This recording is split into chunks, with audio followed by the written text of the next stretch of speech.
என் பேர் டி ராஜேந்திரன். என்ன காரணம் அங்கேருந்து இவ்வளோ தூரம் வந்ததுக்கு? எப்படி அவரை பார்த்து கட்சிக்கு ஆதரவு எங்கே இருந்தாலும் தெரிவிப்போம், எங்கே இருந்தாலும் செலவு பண்ணி வந்து இவருக்கு ஆதரவு தெரிவிச்சுட்டே இருக்கணும். விஜய் சாரை வந்து அமோக வெற்றியில் ஜெயிக்க வைக்கணும்.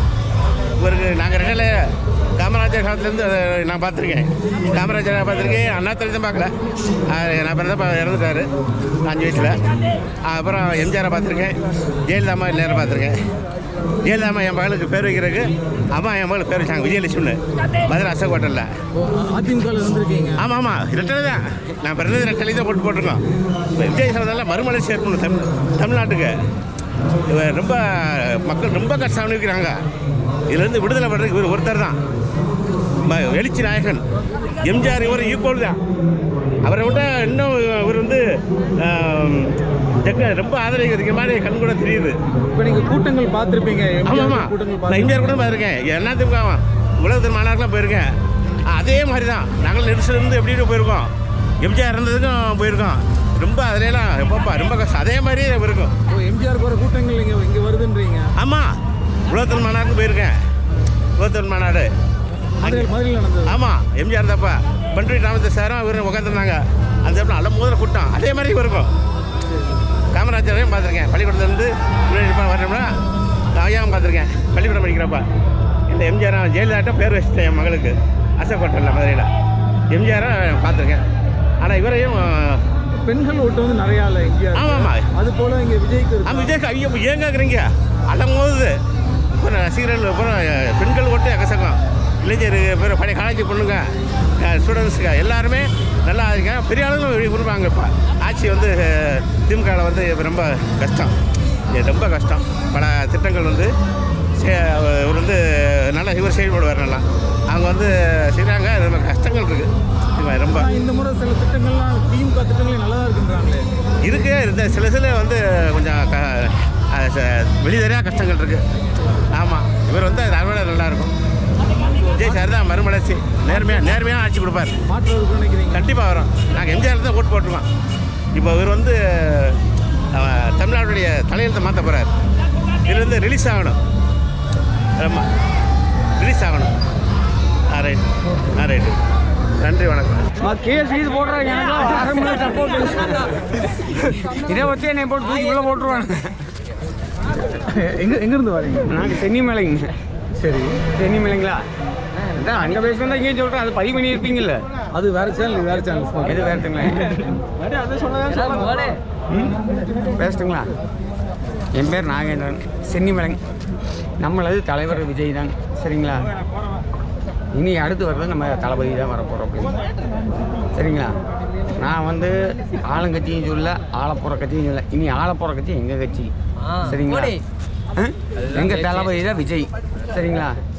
இந்த மாதிரி வந்து ஊழல் பண்ணுற மாதிரி எங்கள் தலைவர் கிடையாது. அவர் பார்த்து ஒரு படத்துக்கு 150 கோடி வாங்குறாப்புல. அதுக்கு இங்கே அரசியலுக்கு வரணுங்கிற அவசியமே கிடையாது. சரிங்களா? அவர் பார்த்து சமாளிச்சு போயிட்டே இருக்கலாம். இருந்தாலும் அத்தனை பணத்தை விட்டு வர்றாப்புலைன்னா எதுக்கு? மக்களுக்காக மக்கள்கிட்ட அந்த பணமெல்லாம் வந்து ஆறுது. மக்கள் பணம் சம்பாதிச்ச பணம் மக்கள் செலவு பண்ணலாம் அப்படின்னு இதெல்லாம் பண்ண தேவையே கிடையாது. எங்களுக்கு இத்தனை பணம் செலவுனா எங்கள் தலைவர் தேவையே கிடையாது. ஆனால் பண்ணுறாப்புல. ஆனால் வந்தால் நல்லா செய்வாப்புல. இந்த மாதிரி இந்த பாட்டுகளுக்கு 10 ரூபா. சரிங்களா? ரேஷன் கடையில் எண்ணெயை திருட்டு பண்ணுறது, இந்த ஊழல் நடக்காது எங்கள் ஆட்சியில், தளபதி ஆட்சியில். சரிங்களா? இந்த ஊழல்லாம் நடக்காது, அதான் நம்பிக்கை இருக்குது. இந்த காற்றாலையில் வந்து ஊழல் பண்ண கட்சியில் இது உண்மையிலேயே விஜய் நல்லவர். விஜய் நல்லவர். இப்போ அவர் கூட சேர்ந்துருக்கவங்க, அவர் கூட இருக்கிறவங்க, அவங்களுக்குலாம் ஆசை இருக்கும்ல சம்பாதிக்கணும் அப்படின்னு. அவங்களுக்குலாம் ஆசை இருக்கும்ல சம்பாதிக்கணும். ஆசை இருக்கும், சம்பாதிக்கணும் ஆசை இருக்கவங்க இந்த கட்சியிலேயே சேரக்கூடாது. மக்களுக்கு நல்லது செய்ய நினைக்கிறவங்க தான் சேரணும். சம்பளம் வருதா?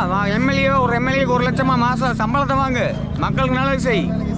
சம்பளம் வருதுல்ல, அதுக்கப்புறம் எதுக்கு சம்பாதிக்கிற? மாதம் 1 லட்சம் எம்எல்ஏக்கு வருதுல, பங்களா கட்டி கொடுக்குறாங்க, இது பண்ணுறாங்க, எல்லாம் பண்ணுறாங்க. 1 லட்சம் சம்பளத்தை வச்சு நீ வீட்டுக்கு செலவு பண்ணு. எதுக்கு சம்பாதிக்க வர்ற? சம்பளத்தை வச்சு எதுக்கு சம்பாதிக்க வர? அரசியல்னு சம்பாதிக்க வர்றதானே. இப்போ நாங்கள் வரி கொடுக்குறோம் கேனையனா, நாங்கள் வரி கட்டுறவங்களாம் கேனையனா? இப்போ எங்கள் பணம் தானே உனக்கு சம்பளமாக வருது. நாங்கள் வரி கட்டுறது தான் உனக்கு சம்பளமாக வருது. இப்போ எல்லா படிநிலையிலையும் வந்துட்டு இந்த லஞ்ச ஊழல் இருக்கு. ஆமாங்க. இது வந்து இப்போ விஜய் வந்துட்டாருன்னா இது டோட்டலாக ஒழிக்க முடியுமா? அது என்னால் எனக்கு நம்பிக்கை இருக்குது. நிச்சயமாக ஒழிப்பாருன்னு எனக்கு நம்பிக்கை இருக்குது. அது எப்படி அப்படியே உறுதியாக நம்புறீங்க? உறுதியாக நம்புகிறேன். இத்தனை ஆட்சி எவ்வளோ நிறைய பேர் தமிழ்நாடு ஆண்டிருப்பாங்க. எத்தனை ஆட்சியானது டிஎம்கே ஏடிஎம்கே இந்த தவிர எது ஓடுச்சு? எந்த ஆட்சியானது? டிஎம்கே ஏடிஎம்கே எத்தனை ஆட்சியானது? புதுசாக இருக்கு, அனுபவம் இல்லையே. அனுபவம் இருந்தால் கூட சொல்லலாம் நீங்கள் சொல்கிற மாதிரி. இவர் வந்து அனுபவஸ்தாலியே ஏமாத்துறாங்க. அனுபவம் இல்லாதவங்க ஏமாத்தவ போகிறப்பல அனுபவஸ்தாலி 50 வருஷம் 70 வருஷம் ஆண்டவனை ஏமாத்திட்டு இருக்கிறேன். அனுபவம் இல்லைங்கிறீங்க. அப்போ அனுபவம் இல்லாதவங்க வந்து நம்ம தானே செய்யணும். நீங்கள் அனுபவம் கேட்குறீங்க, தப்பு சொல்ல. அனுபவம் கேட்டவனே ஏமாற்றிட்டு இருக்கிறேன். அனுபவம் இல்லாதவங்க வந்து நல்லா செய்வேன். நம்பலாம்ல, நம்ம நம்புறது தப்பு இல்லை. இதுக்கு முன்னாடி யாருக்கு ஓட்டு போட்டீங்க, எதுக்கு போட்டீங்க? இதுக்கு முன்னாடியா? இதுக்கு முன்னாடி நான் வந்து நோட்டாக்கு போட்டேன்.